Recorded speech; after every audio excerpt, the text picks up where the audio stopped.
Marko 16 mstari wa 15 mpaka mstari wa 16.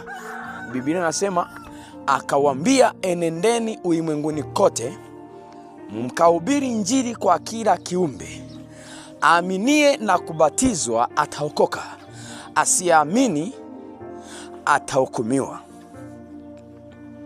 Mpendwa katika Kristo Yesu, nikwambie, wokovu unakuja kwa kuamini, na ukisha kuamini unafikia kubatizwa, na ukibatizwa tayari tunasema umeokoka. Kwa hiyo wewe ambao unaishi kunako wokovu na haujabatizwa, yani kwa lugha nyingine tunasema kuzaliwa mara ya pili, bado kuna hatua. Ukimwamini Yesu Kristo lazima ufikie hatua ya ubatizo wa maji mengi, kama hawa jinsi walivyofanya katika hizi picha unavyozitazama. Wokovu, kuna wengine wanasema mimi niliwahi kubatizwa.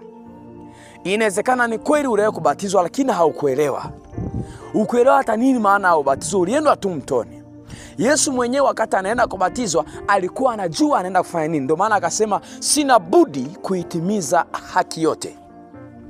Kama Yesu mwana wa Mungu alikuwa na dhambi hata moja, wewe mwanadamu mwenye dhambi unashindwaje kuzaliwa mara ya pili kupitia ubatizo wa maji mengi? Hilo ni swali la kujiuliza. Kama ubatizo ni amri ya Mungu, unashindwaje wewe mwanadamu kubatizwa, yani kuzaliwa mara ya pili?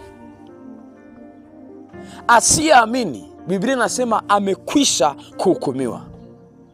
Kwa ukiona unamshuhudia mtu habari za Yesu, ukiona unamwambia mtu kwa habari ya kubatizwa lakini haja akubali, tunasema tayari amekwisha kuhukumiwa. Kwa tayari anatembea kunako hukumu. Hukumu ili iondoke kwake lazima akubali kubatizwa. Lazima akubali ubatizo wa maji mengi. Kwani ubatizo wa maji mengi ni nini? Ubatizo wa maji mengi ni ishara ya toba, ikionyesha ondoleo la dhambi. Huo ubatizo alifanya Yohana Mbatizaji. Kwa sasa mtu tunasema akibatizwa, akikubali katika hayo kujifunza, akabatizwa, anajazwa na Roho Mtakatifu. Mungu akubariki kama umenielewa. Pastor Kiza anaongea. Mungu akubariki sana, na neema ya Kristo iwe pamoja nawe katika jina